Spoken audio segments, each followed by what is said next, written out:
Bonjour à toutes et à tous, merci beaucoup d'être là en ce vendredi en fin d'après-midi. Donc pour cette conférence qui parlera sur le lien entre histoire et patrimoine d'un côté et rénovation, réinvention, créativité de l'autre. Donc je suis Aidine Allman, je suis la directrice générale du Hangar Y, dont vous voyez le site internet qui a été lancé aujourd'hui derrière vous, dont je suis très fière. Et donc c'est un ancien hangar à dirigeable qui est situé en lisière de la forêt de Meudon. Et c'est une future destination culturelle et événementielle de l'Ouest parisien. Donc le titre que j'ai voulu donner à cette conférence, Peut-on réinventer un lieu patrimonial, a été inspiré par mon expérience actuelle, dont je vais me servir pour illustrer cette notion de réinvention et de réinterprétation d'imaginaires variés. Le Hangar Y a été fermé pendant plus de 45 ans, suscitant des attentes, des imaginaires, des envies et des enjeux variés. Que faut-il garder? Que faut-il réinterpréter? Que faut-il repenser pour l'ouvrir au grand public en 2023? Pour répondre à cette question, je vais repartir forcément de l'histoire du Hangar Y.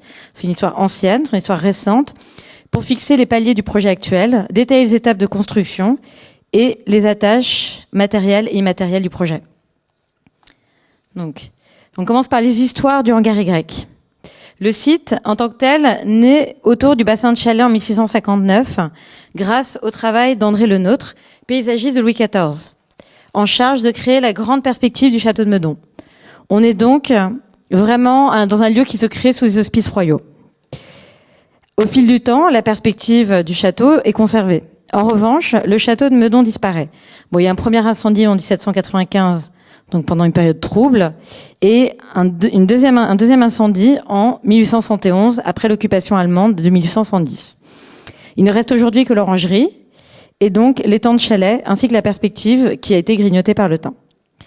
Les années 1870 sont aussi les années du début de la Troisième République, et donc la mise en avant du progrès scientifique et du progrès industriel français. Ainsi, la première exposition universelle de 1878 se tient sur le Champ de Mars, et à cette occasion, on crée de nouveaux pavillons et de nouvelles galeries, notamment le pavillon des machines. Celui-ci, à la suite de l'exposition universelle, est démonté en 1878 et en fait rehaussé et remonté sur un terrain militaire à Meudon. Donc le terrain, ça devient le Hangar Y. Pourquoi Y? Pour une raison assez simple, c'est que ce sont des parcelles militaires et qui portent les noms des lettres de l'alphabet. Donc on est tombé sur Y. Bon, on aurait pu faire pire, on aurait pu faire le hangar Q ou le hangar Z. Y, c'est pas mal. Donc, à partir de 1879, aussi, pourquoi ce site? Alors, on est en hauteur, on est au-dessus de Paris et on est aux abords d'une forêt. C'est très intéressant. Dans les années 1870, on commence à se demander comment, en fait, la montgolfière était déjà pas mal utilisée depuis à peu près 1780. On savait comment voler, mais on ne savait pas comment diriger ce qui volait. Et on partait d'air chaud, puisque c'est le principe de la montgolfière, sauf qu'on a commencé à se demander comment travailler avec d'autres gaz. En plus, Gambetta est alors ministre de la guerre. Gambetta a fui Paris au bord du montgolfière en 1870, et donc se demande, est-ce qu'il n'y a pas mieux à faire? Alors, ce qui est assez intéressant avec l'histoire de l'aéronautique, c'est comme toutes les histoires scientifiques, c'est-à-dire que, en fait, il y a plein d'endroits où les gens se posent les mêmes questions. Donc, en France, à la fin des années 1870 et début des années 1880, on se demande comment voler avec un dirigeable. Les Allemands se posent les mêmes questions, les Anglais aussi, les Américains. La force de la France, c'est qu'en 1884, le premier vol de dirigeable fermé, donc c'est-à-dire c'est un vol qui part d'un endroit pour revenir au même endroit, a lieu et part du Hangar Y. Donc le dirigeable s'appelle la France, et forcément, et montre en fait qu'on peut voler dans un engin qu'on peut diriger.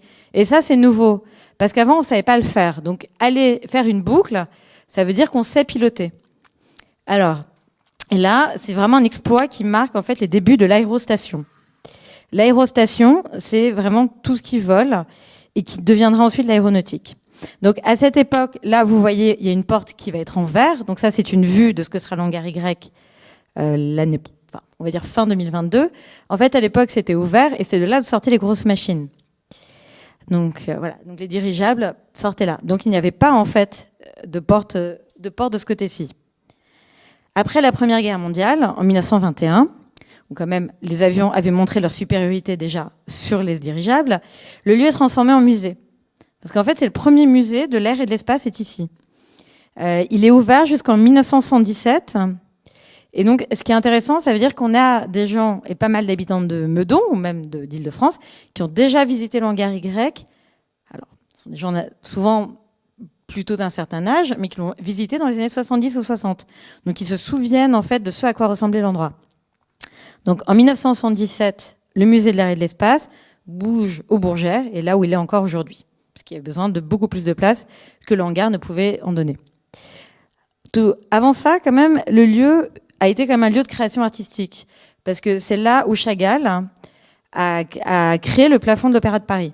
Donc encore une fois, c'est un fait qui est assez peu connu, mais on s'est toujours demandé qu'est-ce qu'on allait faire de ces volumes. Qu'est-ce qu'on peut y faire qu'on ne peut pas faire ailleurs. Donc typiquement, créer un plafond pour l'Opéra Garnier, ça demande beaucoup de place, beaucoup de travail, et un artiste à qui on laisse la possibilité de travailler. Toujours est-il qu'à la fin des années 70, on ne sait plus trop quoi faire de ce site. On n'est plus adapté pour accueillir des visiteurs, parce qu'encore une fois, c'était pensé comme un hangar qui était ouvert aux 4 vents. Et en plus, il dépend du ministère de l'Armée, sauf qu'au bout de 10 ans, en 1990, il revient au ministère de la Culture. Le ministère de la Culture ne sait pas plus quoi en faire. En 2000, il est classé monument national, historique, ce qui le sauve d'une destruction, mais qui aura évidemment un énorme impact sur sa rénovation. En 2003, encore une fois, avec cette idée de qu'est-ce qu'on peut faire de ce volume hors norme, il sert de lieu de tournage pour un long dimanche de fiançailles de Jean-Pierre Jeunet. En 2009, le toit est complètement restauré, ce qui manquait de s'effondrer, dans le cadre du plan de relance. Mais en dehors en fait, de ces événements un peu, on va dire, parcellaires, c'est 45 ans de fermeture pour un site. Donc pour reprendre les données du site, on a un bâtiment qui fait 70 mètres de long, 40 mètres de large, 23 mètres de haut, donc c'est surtout son volume qui impressionne. 9 hectares, dont un bassin hexagonal, donc dessiné par le nôtre, qui date de 1659, qui fait lui-même 3 hectares. Et on a plus de 1000 arbres, parce qu'on est quand même en lisière de forêt. Voilà, ça c'est pour l'histoire, on va dire, ancienne. On va revenir sur l'histoire plus récente du site et sur la naissance du projet. Donc pendant 16 ans, entre 2000 et 2016, le ministère de la Culture, non même 26 ans, pardon, se demande quoi faire du site, qui tombe en ruine. En 2016, finalement, la Direction régionale des affaires culturelles lance un appel à manifestation d'intérêt pour transformer les lieux. Donc là encore, on se rend compte que gérer ce type de site, c'est coûteux. Il y a énormément d'offres culturelles quand même en Île-de-France. Donc la question, c'est est-ce qu'un opérateur privé peut s'y intéresser? À ce moment-là, on a la Société Culture et Patrimoine qui en fait s'intéresse au site depuis 2014. Parce que le site est très inconnu du grand public, mais tous les Meudonnais le connaissent. Parce qu'ils passent devant, ils en ont entendu parler. Il y a un imaginaire très très fort. Donc Culture et Patrimoine, qui est dirigé par Didier Gouban, découvre ce site dès 2014, se dit c'est génial, je vais en faire quelque chose. En 2016, il répond à l'appel de la DRAC. Et en 2018, il signe le premier bail amphithéotique administratif de valorisation avec l'État. Donc le site, il y a un transfert de propriété du site, donc l'ensemble du site de 35 ans, en échange d'un loyer. Et à partir de là, toutes les analyses se font pour le chantier et celui-ci doit être lancé début 2020. Bon, ça tombe assez mal. Évidemment, dès janvier, on se dit quand même qu'il est en train de se passer un truc. Il y a le Covid et les rumeurs sur le Covid s'amplifient. Et donc Didier Gouban se demande qu'est-ce qu'il fait. Est-ce qu'il abandonne le projet? Après tout, pourquoi pas? Ou est-ce qu'il trouve quelqu'un pour le financer dans une période qui s'annonce difficile? Il rencontre Frédéric Jousset, donc le 16 mars 2020, il lui présente le site. Et Frédéric Jousset, qui est un homme d'affaires, mais aussi un amoureux de la culture et des arts, découvre ce site un peu en ruine, mais absolument merveilleux, en tombe amoureux. Donc, il décide de s'associer au projet et choisit immédiatement d'investir dedans. Bon, finalement, les travaux, on est quand même toujours dans une phase de crise sanitaire, les travaux ne seront lancés qu'un an plus tard, en juillet 2021, et sont pilotés par Vinci. L'idée, en fait, c'est que vraiment de respecter le patrimoine. Je vous montre des images du chantier que vous trouvez ici. Voilà. Donc ça, c'est le chantier. Je pense que là, on est courant avril de cette année. Donc c'est Vinci Immobilier qui travaille sur le chantier. Et l'idée, c'est aussi vraiment donc de travailler sur le patrimoine, de le valoriser. Donc, pour le valoriser, il faut en fait faire travailler vraiment des personnes qui savent travailler sur le chantier. Donc, on a beaucoup de compagnons du devoir sur le chantier. Là, vous avez donc la façade a été entièrement démontée. Les murs de briques ont été entièrement démontés un à un, nettoyés un à un, remontés un à un. Donc, on est vraiment sur un chantier. C'est un des plus gros chantiers de Vinci cette année. Et on est vraiment sur de la dentelle. Donc voilà, l'idée aussi sur le chantier et sur le projet, c'est que vraiment on apporte des changements qui sont finalement essentiels à un projet en 2022, 2023, mais aussi qui sont liés à son histoire. Donc la façade nord, en fait, qui était celle d'où partaient les dirigeables, aujourd'hui, elle va être en verre. Donc quand même, on respecte une histoire, c'est-à-dire qu'on n'enferme pas le lieu, on respecte cette époque où le lieu était complètement ouvert. On crée des mezzanines de chaque côté, là sur chaque côté, pour faire des espaces d'exposition. Ainsi, ça permet de magnifier l'architecture du site et puis surtout de revenir en fait à ce qu'était le musée à l'époque, à savoir donc un lieu qui pouvait accueillir du public et accueillir des expositions. Donc on revient à la vocation culturelle. Et ensuite, ça permet évidemment d'augmenter la superficie du bâtiment, parce que là, on arrive à 3500 mètres carrés. Donc, on a 1000 mètres carrés d'expo, c'est pas mal. Ouais. 2500 personnes, malheureusement, uniquement en termes de jauge, mais c'est déjà bien. Et typiquement aussi, l'idée, c'est de refaire aussi la perspective. Donc, je vous montre une vue du site. Là, alors, avec marqué perchoir, mais vous voyez, en fait, l'hexagone de l'étang du bassin de Chalais, pardon. Et l'enjeu a été vraiment de repenser la perspective de Le Nôtre. Donc, on a fait appel à un paysagiste qui a complètement retravaillé le jardin pour qu'on retrouve cette grande perspective royale de 3,5 km. Maintenant, je vais vous parler de la vocation du site et les attentes du public. Parce que forcément, quand on est fermé aussi longtemps, on crée des attentes.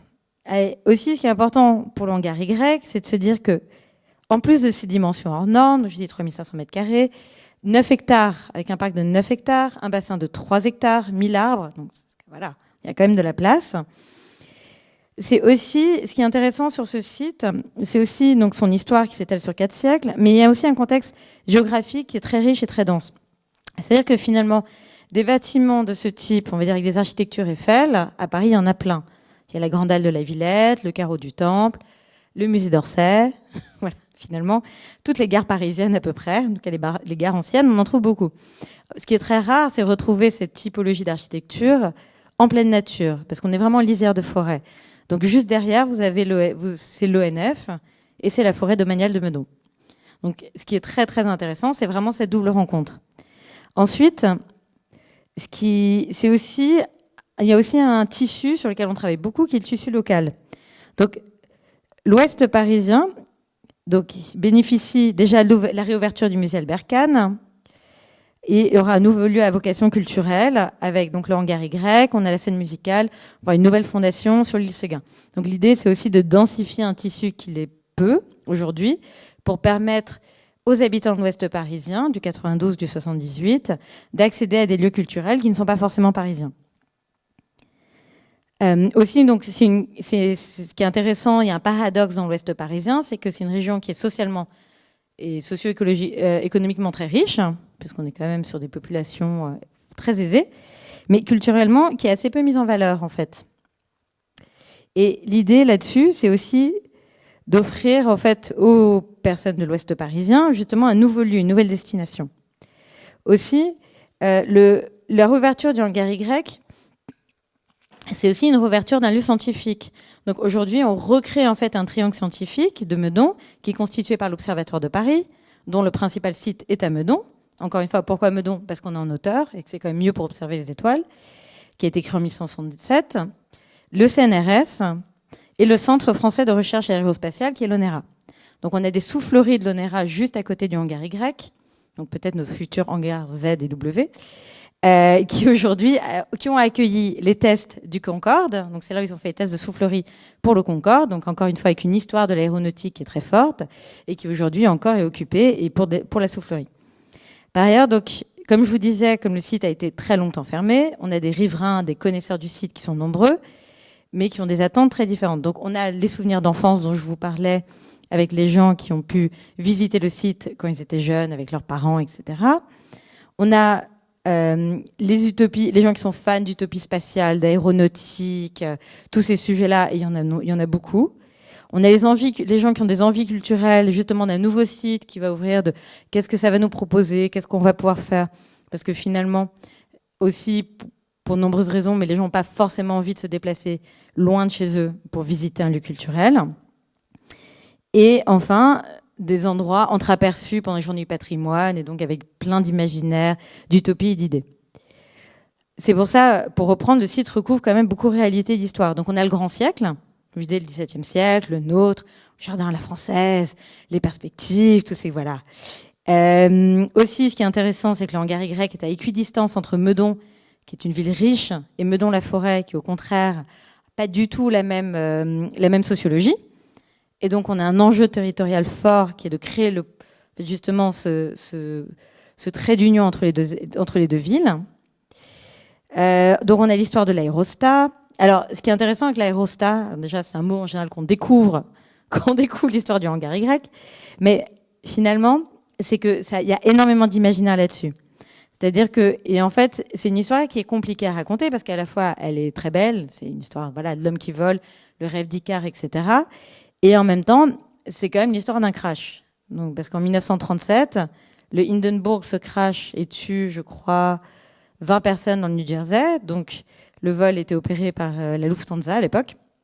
Et l'idée, c'était vraiment, alors j'ai presque envie de dire des Titanic volants, hein. Ben voilà, c'est peut-être ça le problème, mais avec des très très très grands dirigeables qui pouvaient accueillir 100 personnes seulement et qui traversaient l'Atlantique en 5 jours. Alors pourquoi ça se crache? Parce que on met de l'hydrogène, et que l'hydrogène au contact de l'air, ça fait pas très bon ménage.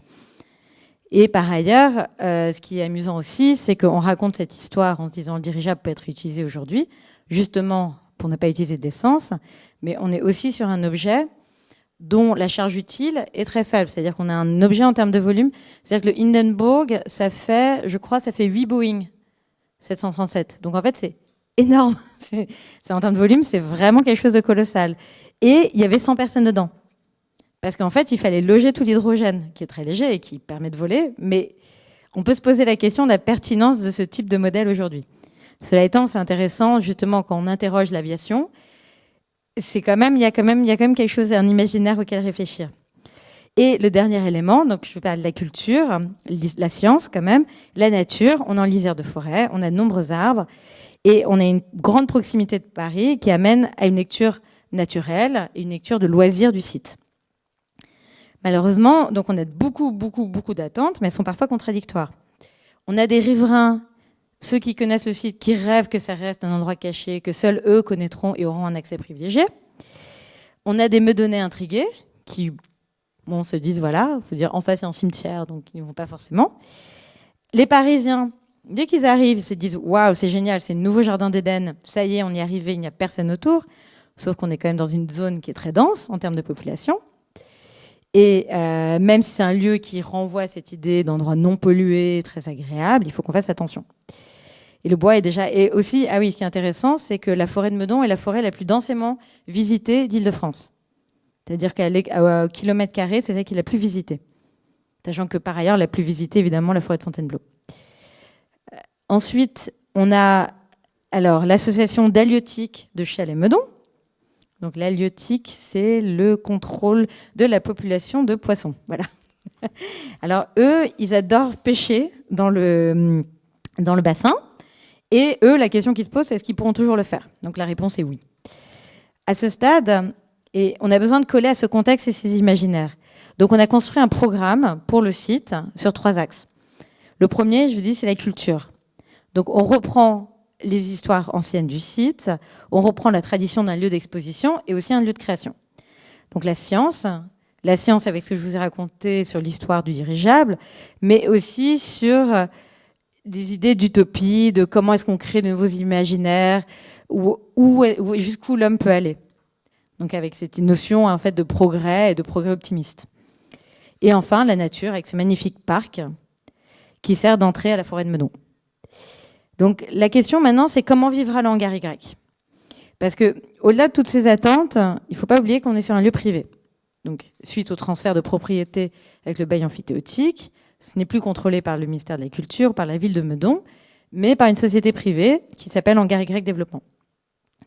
À partir de là, il y a des actionnaires et les actionnaires attendent un retour sur investissement. Et l'État se verra verser des loyers. Voilà.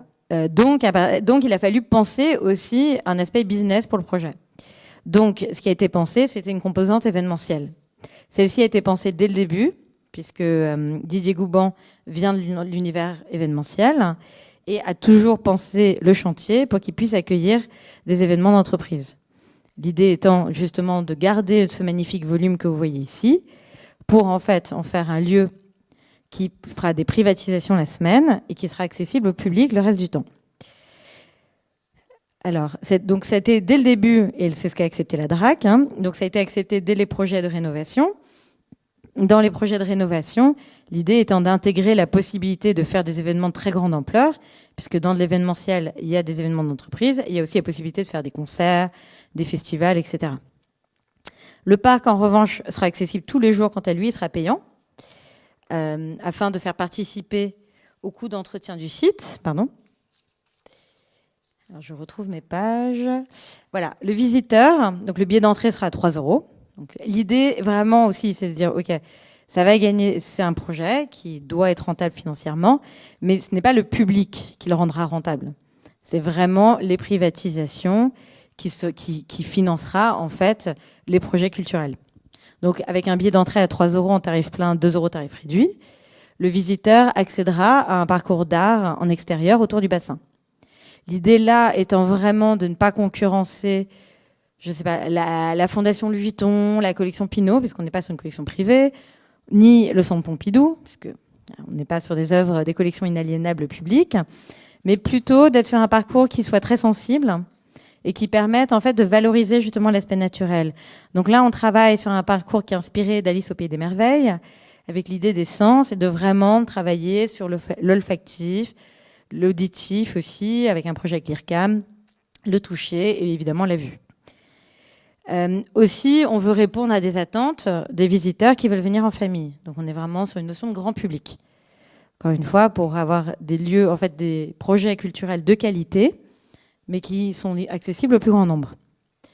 Le week-end, donc le hangar Y que vous voyez ici, sera accessible au public, avec des expositions sur la mezzanine et une expérience de réalité mixte qui se fera sur la dalle. L'idée étant que cette dalle reste vide, justement, en dehors des vacances scolaires.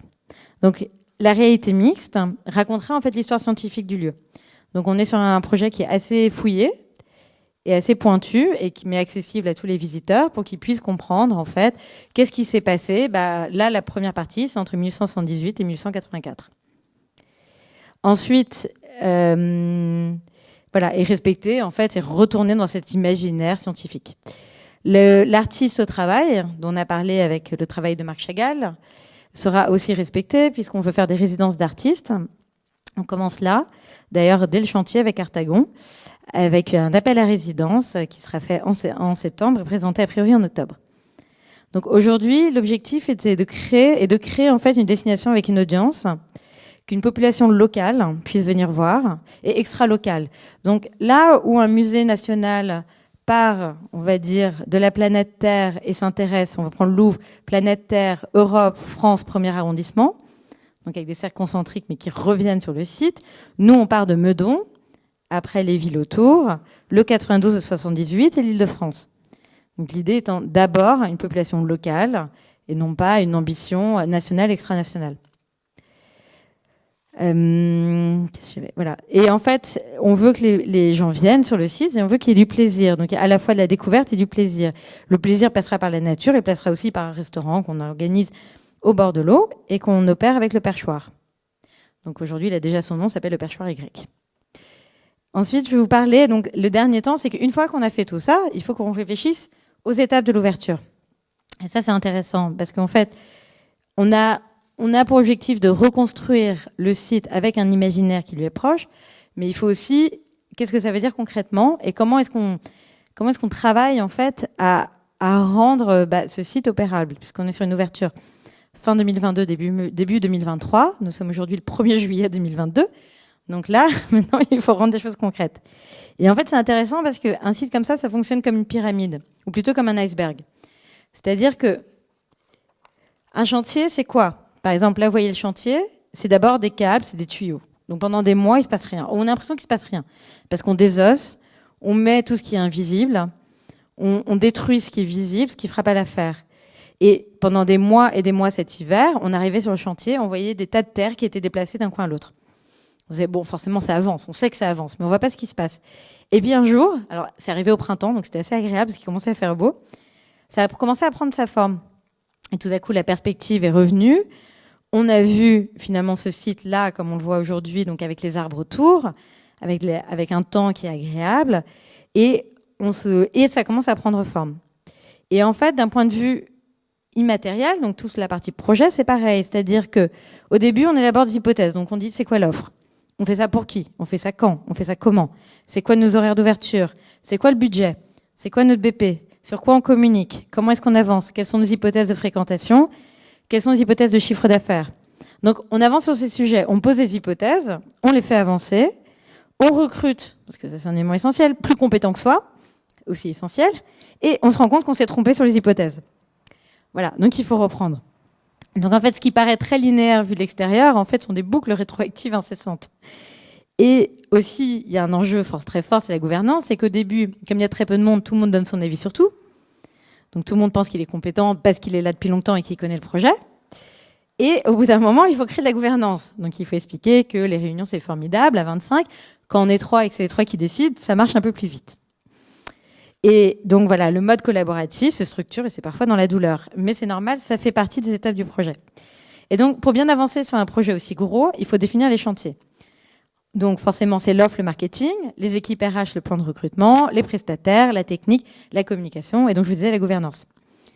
Donc voilà, ce qui semble extrêmement simple, une fois qu'on l'a dit, c'est extrêmement complexe à vivre. Pour chaque chantier, il faut multiplier à peu près par 2, voire 5 le temps prévu. Il faut évidemment penser aux imprévus. Donc par exemple, on a eu des obus de la Seconde Guerre mondiale trouvés sur le chantier. Donc ça, c'est rigolo. Le Covid, évidemment. Les oiseaux dans les arbres, les associations de protection des oiseaux dans les arbres. Voilà, attendez. Et donc, voilà. Et donc, on a tous ces sujets-là. On en a encore d'autres, et on a choisi, en fait, l'objectif étant de tester le lieu, puisque aujourd'hui, je pense que plus personne fait des grandes ouvertures en grande pompe. Il faut plutôt y aller petit à petit. On a décidé de faire plusieurs ouvertures. Donc, en juin, on a lancé un restaurant éphémère qui s'appelle le Perchoir Y, le premier, que vous avez ici, avec eux.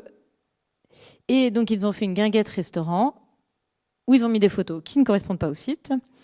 Donc, je vous montre celles qu'on a réellement. Mais si mes photos n'ont pas chargé. Donc, on a fait un restaurant avec le Perchoir. L'idée étant, en fait, vraiment d'être sur une notion de chantier, d'un restaurant éphémère qui ouvre pendant l'été, qui répond à des besoins d'été, à savoir plutôt un espace ouvert, en extérieur, au bord de l'eau, qui apporte de la fraîcheur.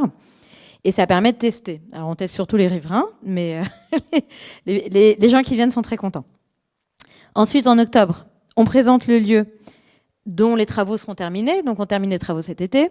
À partir d'octobre, pendant Paris Plus, anciennement la FIAC, on va présenter le site. Donc là, les gens pourront rentrer dans le hangar, avoir une histoire du hangar qui sera racontée et un imaginaire avec un spectacle de danse.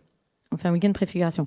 En mars 2023, on ouvre le tout, le site, donc avec les 2 bâtiments que vous voyez là en haut, donc le restaurant et l'espace séminaire, les expositions et le parcours d'œuvre et donc toutes les activités du site. Voilà, on espère, mais je pense qu'on y arrivera. Voilà, donc l'histoire du hangar Y, c'est celle-ci. C'est l'histoire vraiment d'une reconstruction, d'une rénovation d'un lieu qui était tombé dans l'oubli. Et on vous attend nombreux en octobre et en mars 2023. Et je vous remercie. Donc c'est un lieu qui est chargé d'histoire, très bien, dont la programmation va partir de cette histoire, mais pas s'y limiter. Parce que ce serait quand même dommage de se contraindre dès le départ. Ouais. Ouais, voilà. Et par contre, l'équipe, elle est à constituer un peu ex nihilo. C'est que des gens qui vont aller chercher. Absolument. Comment, du coup, est-ce que c'est sûr, comment tu recrutes les personnes? Est-ce que c'est par rapport à l'identité du lieu? Comment tu crées une identité d'équipe et du coup une identité du lieu autre que celle juste qui vient de son histoire par le recrutement? Alors, c'est une très bonne question. Non, c'est vraiment une très bonne question. Alors, comment je recrute? On reste sur un enjeu. Là, l'équipe que je recrute, donc j'ai un directeur technique qui lui vient vraiment de l'événementiel. Et en fait, j'ai besoin de recruter à partir de ces deux piliers, événementiel et culturel. En fonction des profils, je recrute justement des profils plus événementiels ou plus culturels. Et j'ai besoin de créer en fait cette synergie qui fonctionne. Donc là, on recrute maintenant. Et comment je fais? Alors, j'essaie déjà de trouver des gens qui fonctionnent avec moi. C'est pas mal. Voilà. Bah, du coup, je suis assez franche. Je leur dis ce que je recherche et on voit s'ils adhèrent ou pas. Et qui peuvent s'entendre entre eux. Parce que ça, c'est un gros enjeu. C'est que quand on doit recruter une équipe à partir de rien, on peut pas, quand on recrute une équipe en général, c'est facile. Il y a des sortes de trous. On comprend les personnalités des uns et des autres. Il y a une dynamique déjà existante. Donc, on fait rentrer des gens dans une case de puzzle. Là, il faut créer le puzzle. Et l'idée, c'est quand même d'avoir justement des gens qui soient à la fois très compétents dans des métiers qui sont vraiment des métiers de lieux qui accueillent du public, puisque finalement, de toutes les activités de Frédéric Jousset et de Didier Goubin, c'est le seul qui accueillera du public tous les jours. Donc il faut vraiment qu'on ait cette compétence de qu'est-ce que ça veut dire tous les jours d'avoir un public, qu'est-ce que ça veut dire de penser une exposition avec tous les jours des enfants qui donnent des coups de pied dans les cimaises, qu'est-ce que ça veut dire de voilà tous les jours quelqu'un proche du bassin, qu'est-ce qu'on va faire, et que tout le monde ait vraiment cette manière de penser en tête. Et après, donc vraiment cette compétence-là, je la cherche très fortement. Et après, des personnalités qui sont à la fois très compétentes et assez souples, justement pour qu'elles apprennent à s'entendre entre elles. Et justement que cette identité soit créée par l'équipe, en fait. Et donc, ça passe à la fois par des compétences très fortes sur les métiers techniques et en même temps, une vraie souplesse dans la manière de travailler. Moi, j'avais 3 questions. Allez-y. La première, c'est, vous avez bien évoqué le patrimoine scientifique et technique, presque plus technique que scientifique, que représente le hangar Y, et le patrimoine historique, puisque ça fait partie de l'armée, c'était vraiment à la naissance des activités aéronautiques. Et comment est-ce que concrètement, vous allez, d'une part, valoriser ce patrimoine, et d'autre part, quelles relations vous allez prendre, ou entretenir, ou lier avec l'Observatoire de Meudon qui est juste derrière. En fait. Ah bah oui. Justement, alors dans les projets d'exposition qu'on a, on a des projets d'exposition. Très vite, on arrive sur des thèmes type l'envol, le ciel. Et là, justement, on travaille avec eux. On accueille un festival scientifique qui s'appelle Stars Up, qui travaille aussi avec l'Observatoire. Et donc l'idée, c'est que là, on est dans la phase où on crée les liens avec tout ce qui se passe à Meudon, parce qu'on ne veut pas être aussi l'institution qui se pose là et qui est complètement hors sol.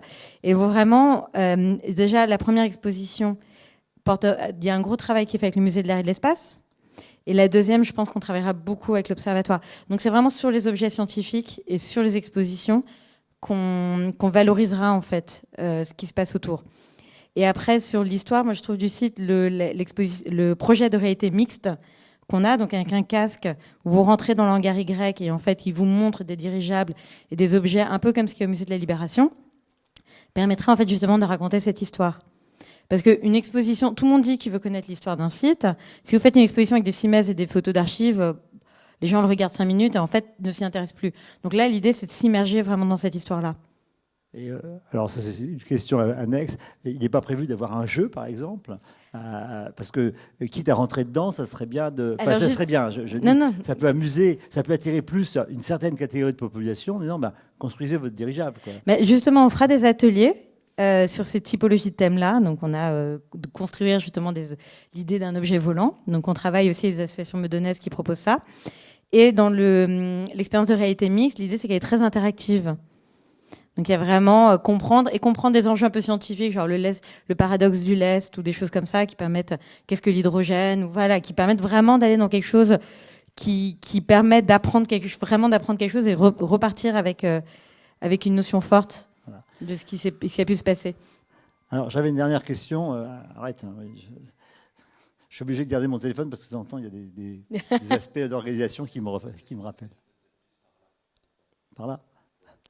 Excuse-moi. Ah oui, parce que sinon je me... Alors, moi, j'avais une autre question, c'est sur le fait, on a le patrimoine, donc, qui est déjà énormément transformé, modifié, adapté. Est-ce que le fait de recevoir du public, des publics divers et, espérons-le, nombreux, n'impose pas, en fait, à un moment, une certaine dénaturation du patrimoine? Est-ce que les contraintes de sécurité, les contraintes réglementaires ne peuvent pas, à un moment donné, dénaturer un petit peu ce patrimoine? Je pense que sur un patrimoine plus ancien, et avec un volume... Là, on a tellement de volume qu'en fait, ça dénature assez peu. Parce qu'en vrai, la force... La complexité, la simplicité et la complexité du projet, c'est son volume. C'est-à-dire qu'en fait, on rentre là-dedans et on a envie de mettre des dirigeables, quoi. Et on a envie de mettre des œuvres... Non, mais c'est vrai, on a envie de faire... Ou de faire une Tate moderne, une Turbine Hall ou quelque chose comme ça. Et en fait, c'est tellement emblématique, ce volume est tellement emblématique que finalement on dénature assez peu.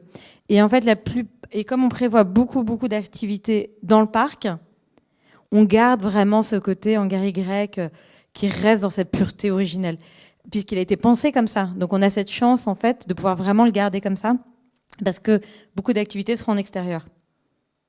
Donc, mais oui, souvent, typiquement si vous prenez un château, des lieux plus complexes, évidemment, au bout d'un moment, ça dénature. Ça, c'est évident. Bah oui. Sortie de secours. Oui, voilà. Alors que là, il y en a, c'est bon. là, assez peu. Et surtout, il y a un travail qui a été fait avec la direction des affaires culturelles, qui est quand même vraiment très précis, les architectes des bâtiments de France, justement, pour avoir leurs accords sur tout ce qu'on fait. Donc, on espère, voilà. Mais forcément, en activité, je pense que c'est moins l'exploitation que les projets qu'on veut y faire, parce que ça donne tellement d'envie que c'est là où le lieu sera forcément un peu transformé. Non, mais merci, c'était... Est-ce que les projets vont être un peu en silo? Ça, des projets pour les familles, des projets pour plus art contemporain, des projets plus pour les enfants, bref, etc. Ou est-ce que c'est des projets qui s'adressent à chaque fois à tous? Alors, en fait, c'est encore une très bonne question. En fait, c'est le risque. Le risque, c'est le millefeuille. C'est-à-dire qu'on empile. Là, non, ce qu'on veut faire, c'est pour ça que je viens de recruter une directrice des projets artistiques, donc je suis très heureuse. Et l'idée, c'est vraiment d'apporter une cohérence dans le tout. En fait, il y a les 3 axes, donc culture, sciences, nature, et qui doivent tout traverser. Et je trouve que les ateliers, les expositions devraient être accessibles à tous. Donc là, on a une exposition sur laquelle on réfléchit à présenter à la fois des œuvres d'art contemporain et des extraits de films de Miyazaki. Donc avec cette idée que vraiment, ça puisse intéresser tout le monde. Et il y a plein de portes d'entrée, en fait. Et par ailleurs, pour les ateliers, il y aura des ateliers par âge, mais on veut aussi faire des ateliers sur la famille, auxquels tout le monde puisse accéder. Parce que je trouve que c'est un peu limitant. Bon, il y a des populations très jeunes pour lesquelles il faut proposer des choses particulières, mais je trouve que c'est toujours intéressant quand les parents ou des adultes peuvent être là aussi. Justement pour être beaucoup plus sur des transversales plutôt que sur des silos. Alors, j'ai encore une question, puis après je ferai la synthèse. Il y a un parc très important. Ouais. Alors en fait, j'ai 2 questions. La première, c'est l'intérêt, c'est de dépasser la population locale. C'est manifestement d'attirer, de drainer une population, je dirais, parisienne, de la région parisienne d'une façon générale. Qu'est-ce que vous envisagez comme moyen pour le faire? Est-ce que vous avez déjà des idées de choses suffisamment fortes, j'allais dire, pour que les gens fassent 50, 60 km pour venir vous voir?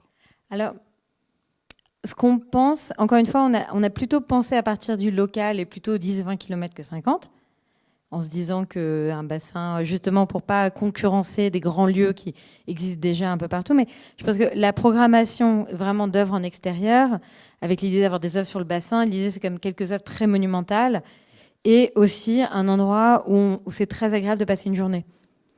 Donc voilà, vous venez au départ parce que on vous dit qu'il y a une œuvre, je sais pas, de Sobot-Gupta ou Louise Bourgeois, vous dites que vous avez envie de la voir, et puis en fait vous revenez parce que vraiment vous avez passé un très bon moment.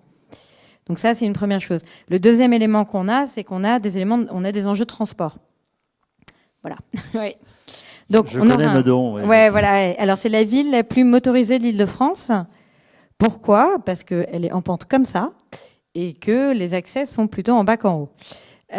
Donc assez mal desservie. Et justement, on travaille avec le Grand Paris Seine-Ouest pour renforcer en fait l'offre de transport en commun pour que les gens puissent venir. parce qu'on a un enjeu très fort dont on a pleinement conscience. On travaille avec la mairie de Meudon aussi là-dessus. Et on veut justement encourager des mobilités simples et douces. Et alors, ce qui est intéressant, c'est que là, on le fait déjà un peu avec on a travaillé donc avec le Perchoir.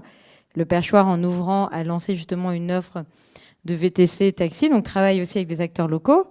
Et ce qui est intéressant, parce qu'on n'a pas forcément envie que les gens viennent en voiture. Et surtout repartent en voiture d'un bar. Mais le discours qu'on tient, c'est aussi un discours de, en fait, venez de la manière la plus simple possible. Et ça, on travaille vraiment dessus. C'est un point compliqué. La deuxième chose, c'est que vous avez une entrée, certes, qui est payante, dans un endroit qui est quand même très intéressant et qui va sûrement attirer des foules nombreuses. Est-ce que vous pensez qu'à un moment donné, vous serez peut-être contraint, comme dans les calanques marseillaises, récemment, hein, de limiter, non pas par l'argent, mais simplement par la régulation, le nombre de personnes présentes sur le site pour ne pas le dégrader, parce que votre site est quand même exceptionnel. Et il est historique à la fois, et une fréquentation, je dirais, excessive va rapidement le dégrader. C'est une très très bonne question. Alors, le site est magnifique et l'entrée est peu chère. Et l'idée, c'était vraiment de se dire qu'un couple avec 2 enfants peut venir pique-niquer pour 10 €, ce qui est acceptable pour une sortie familiale, on va dire.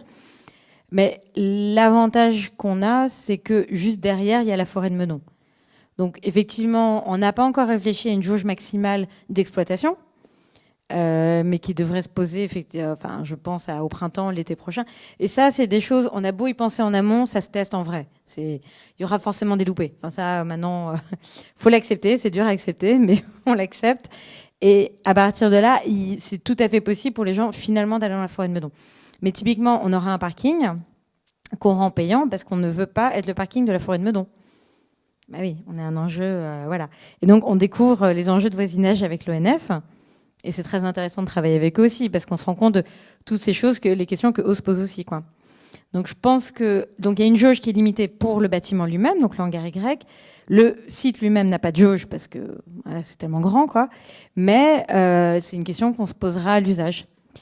Et effectivement, on réfléchit quand même à tout ce qui se passe, tout ce qui est en extérieur, à justement utiliser des matériaux qui sont plutôt durables, qui ne s'abîment pas trop, ou même dans tout ce qui est communication, utiliser pas trop de papier, parce que sinon les gens les jettent. Enfin, toutes ces choses-là, on y réfléchit aujourd'hui, mais encore une fois, il y aura forcément des choses qu'on découvrira au fur et à mesure.